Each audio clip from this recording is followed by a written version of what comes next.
Elle s'appelle le jade de Nouvelle-Zélande, la néphrite ou la bowérite.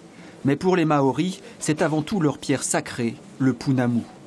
Et avant l'ouverture de l'exposition au public, une cérémonie de bénédiction est nécessaire. Nous pensons que la puissance de ces pierres peut être comparée à celle des dieux.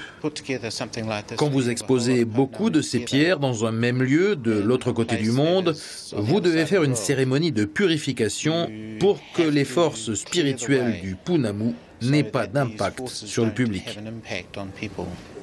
Pendant des siècles, les Maoris l'ont prélevé dans les rares gisements de Nouvelle-Zélande.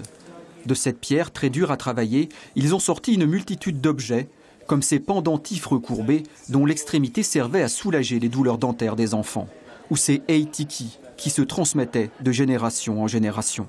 Le tiki, c'est un personnage qu'on retrouve dans une grande partie du monde polynésien, avec des formes diverses. C'est un personnage qui est à la fois lié au monde des dieux. Il s'agit vraiment des premiers êtres humains qui apparaissent dans les temps ancestraux et qui vont petit à petit donner naissance au premier lignage humain. Donc en fait, il s'agit de l'évocation du temps des origines, du temps mythologique.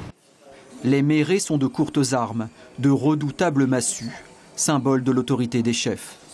Pris à l'ennemi, ils incarnaient la conquête. On les offrait aussi en cadeau pour sceller la paix.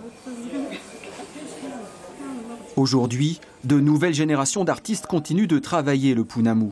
Ils s'inspirent de sa beauté et de sa force pour des créations plus contemporaines.